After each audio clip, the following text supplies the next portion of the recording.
Johnny, look at me. You're 50 years old, 175 centimeters tall, 125 kilos, and your waist is 120 centimeters. That waist size is not just a bit of belly. It's a warning light. You can't outtrain a careless diet and you can't calorie count your way out of bad nutrition. If you want results without wrecking your health, you're going to treat food like a plan, not a mood. First, let's clear up a myth. Fat loss isn't only about eating less. It's about eating enough of the right things so your body doesn't start breaking down muscle, crashing your energy, and pushing you into rebound overeating. We track macros: protein, carbohydrates, and fats. And yes, we watch salt, sodium too. Here are your daily targets for a safe, steady cut, assuming you have no medical restrictions and your doctor is fine with weight loss training. Protein, 160 grams per day. Carbohydrates, 180 grams per day, mostly high fiber, low to medium glycemic index carbs. Fat, 70 grams per day, mostly unsaturated fats. Salt, max 5 grams of salt per day. That's roughly 2 milligrams sodium, and not less than about 3 grams salt unless a doctor told you otherwise. Now, what happens if you mess this up? Too little protein means your body steals amino acids from muscle. You'll lose strength, feel weaker, recover slower, and your metabolism can drop because muscle is metabolically active tissue. You'll also stay hungrier, which makes you more likely to binge. Protein is not optional. Too little fat, and you'll feel it.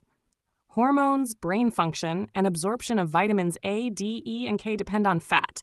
Go too low, and you risk low mood, poor sleep, dry skin, and cravings that blow your diet.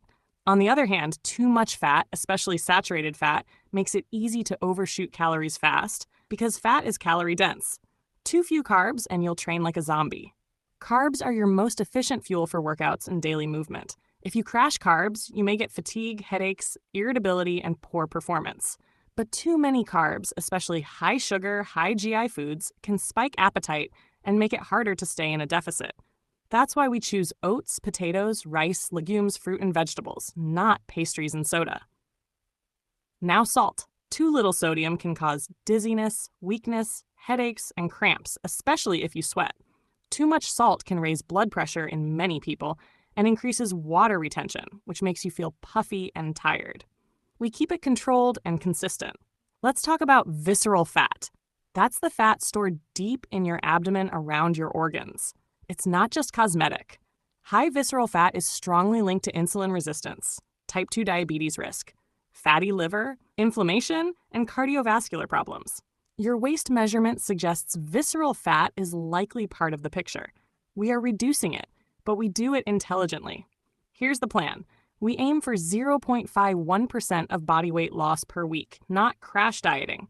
You have a sedentary job and you dislike exercise, so we don't rely on motivation. We rely on structure.